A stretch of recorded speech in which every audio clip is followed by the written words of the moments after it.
There is a kind of exhaustion that sleep cannot reach, a kind of emptiness that no amount of rest seems to fill. You open your eyes, and the world greets you the same way it always does. The sunlight filters through the curtains, painting soft golden lines on the walls. The hum of the room remains steady. The blinking notifications on your phone announce another day of expectations of performances waiting to be played. Yet beneath all of it, something feels distant, like you're standing inside your own life, but the air doesn't quite fit your lungs. As if you've been handed a script you never auditioned for, wearing a mask crafted not by your own hands, but by years of becoming what others needed you to be. And for a brief second, as you hover between waking and pretending, a whisper stirs from within you. Is this really me? You're not losing your mind. You're not defective. What you are feeling is the quiet return of something ancient inside you. Something that belonged to you before the world layered its demands upon your soul. A memory of your truest self, buried not by choice, but by necessity. Most never even reach this moment.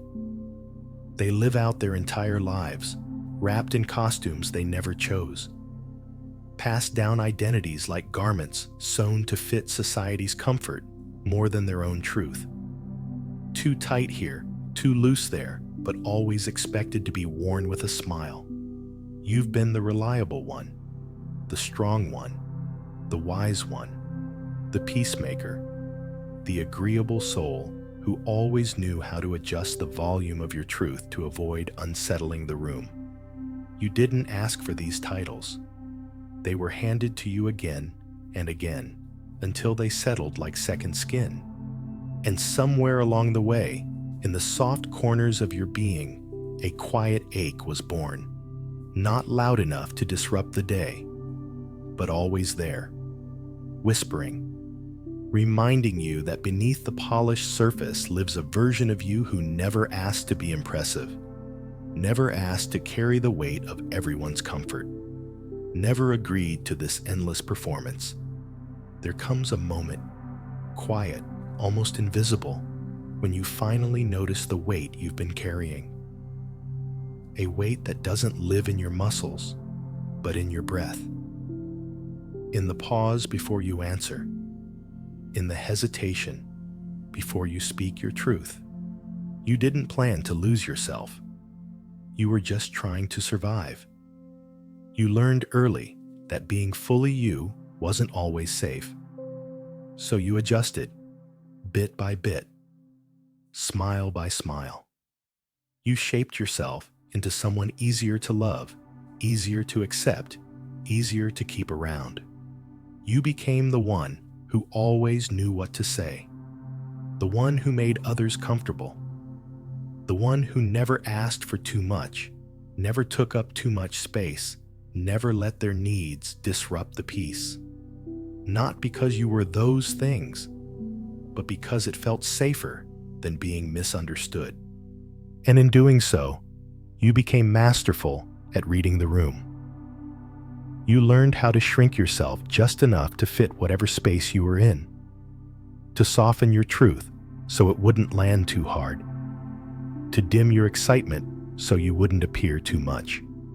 You stayed agreeable, you stayed small, and people loved you for it. Or at least they loved the version of you that made no waves. The version who nodded even when your heart screamed. The version who smiled even when you felt like crumbling inside. But deep down you always knew. They weren't loving you. They were loving the performance. And here's where the exhaustion begins. Because it is a draining kind of loneliness to be surrounded by people yet unseen by all of them. To play a role so perfectly that not even you remember where the mask ends and where you begin. You stopped asking yourself, what do I need? What brings me joy? Who am I when no one is looking? And perhaps That is the most painful part of all. You've become a stranger to yourself. You cannot rest inside a life that was never built for the real you. Even in moments that should feel safe, your body tenses, your breath shortens, your voice trembles when you try to speak from your core. And joy. Joy feels distant, foreign, like a language you once knew, but can no longer speak. But please listen closely, none of this is your fault. You were doing the only thing you knew how to do to protect yourself, to stay safe in a world that made authenticity feel dangerous. Your nervous system was brilliant in its defense. Your heart was only ever trying to survive.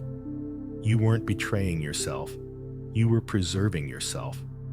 Now, after all these years, you wake up inside this carefully constructed version of yourself, a version that once protected you, but now it quietly suffocates you. You feel it every morning, long before your feet touch the floor.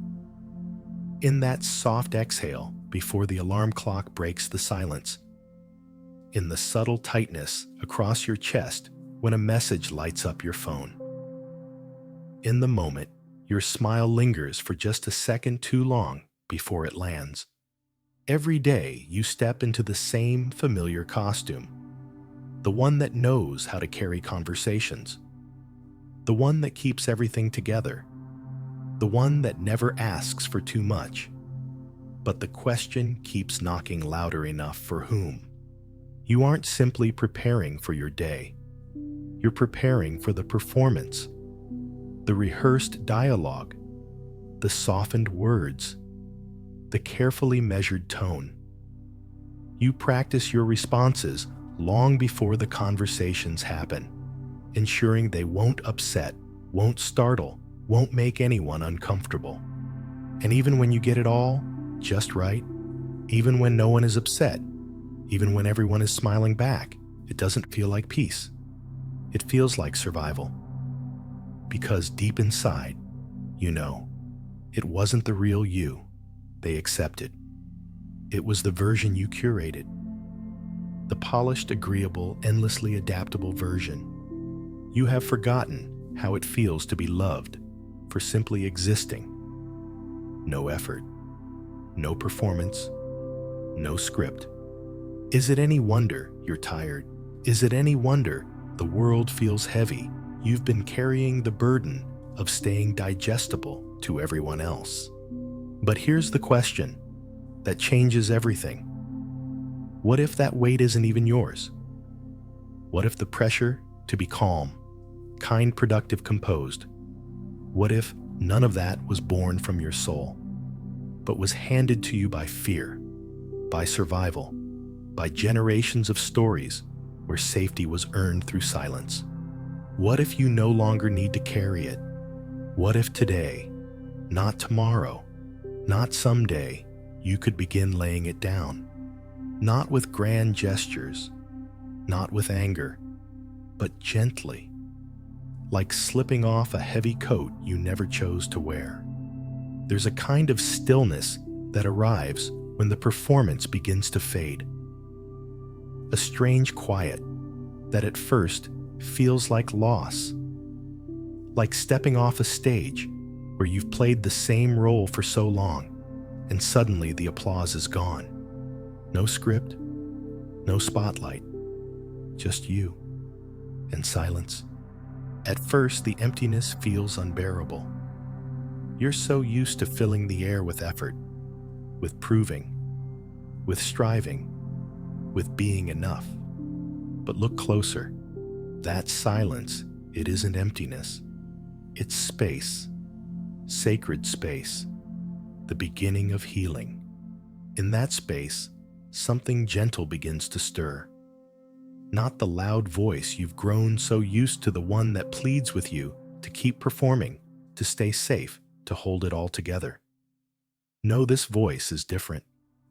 It's quiet, steady, familiar in a way that makes your chest ache. It whispers things you haven't allowed yourself to believe. that it's okay to not have it all figured out, that it's okay to feel tired, that you don't need to be impressive today. This voice carries no demands, no judgments, only permission. Permission to rest. Permission to simply exist without proving, without earning, without reshaping yourself to fit into places you were never meant to fit. Maybe that's what you've been searching for all along, not some grand transformation, but the simple courage to stop pretending you needed one. And as you allow that voice to rise, you notice small shifts. You laugh, not because it's expected, but because something truly touches you. You speak your truth, even if your voice trembles. You stop rehearsing every word before it leaves your lips. At first, it feels raw, exposed, vulnerable. After years of living like a mirror, reflecting what others wanted to see, being real feels foreign. But there's something sacred in that rawness, the beginning of finally being known, not for who you perform to be, but for who you've always quietly been. And then one day, you say no. Not as an act of rebellion, but simply because you mean it. You no longer soften the edges of your truth to make others comfortable. You stop apologizing for how deeply you feel. You allow your presence to exist fully, without needing to explain. In that quiet act, something profound shifts. You're no longer performing worthiness. You're embodying it, not through perfect words or polished appearances, but through the quiet steadiness of someone who has finally stopped hiding. You notice how different life feels when you're no longer scanning the room for permission to exist. Decisions come with a strange ease, not because they're easy, but because you're no longer weighed down by the fear of being misunderstood. You feel lighter, not because life suddenly became simple, but because you stopped carrying the exhausting burden of making it look that way. For the first time in so long, you are not striving to prove anything. You're simply breathing. And somehow, that breath feels like freedom. Yet, don't be surprised when the room grows quieter. Some will step back, unsure of how to meet this version of you, the one who no longer edits herself to keep their comfort intact. And in that quiet, you may feel a sharp kind of absence, not pain exactly, but the hollow space where old performances used to live. It feels lonely, doesn't it? This space where you are no longer who you once pretended to be, yet not fully embraced by others for who you truly are. You scroll through your phone and notice the silence. Fewer messages, fewer invitations. Some people don't know how to hold space for your honesty. They were drawn to your performance, not your truth. And in the quiet ache of those empty moments, you might wonder if anyone ever really saw you, if anyone ever loved the person beneath the mask. That ache is not failure, it's grief.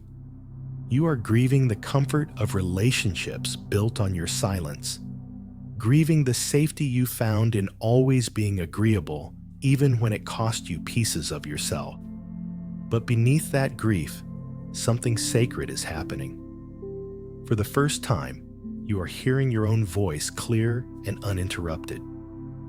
You begin to see just how often you shrank, how often you softened, how often you abandoned your own needs to keep peace that was never truly peace.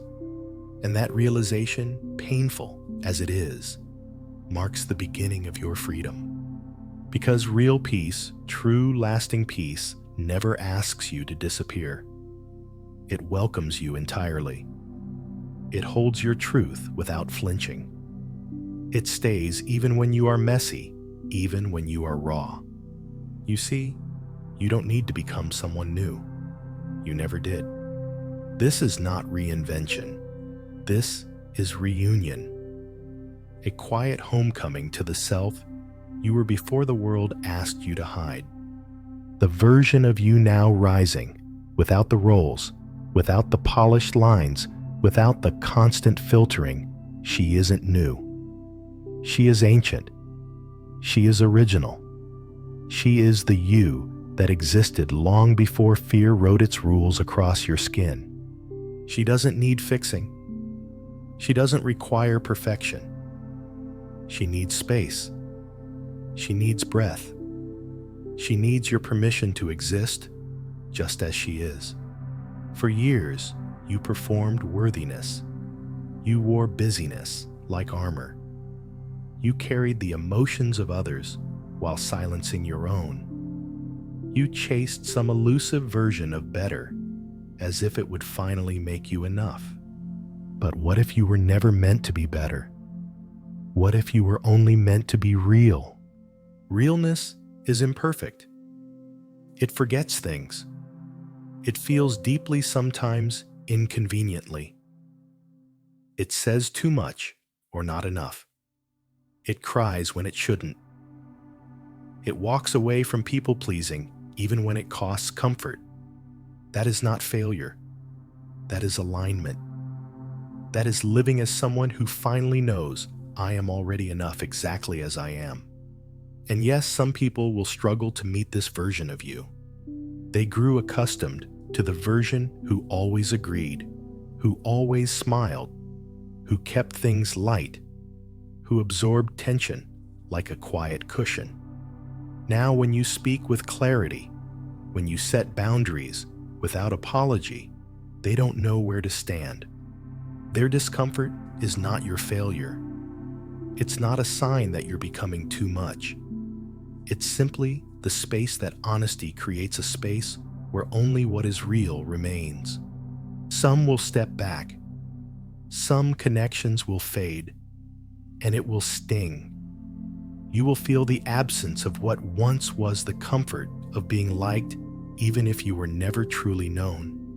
But beneath that loss, you will also feel something else, something solid. You will feel yourself, the self who no longer sacrifices her voice to keep peace, the self who no longer dims her light to stay acceptable, the self who finally understands peace that requires my silence is not peace at all. You're not losing people.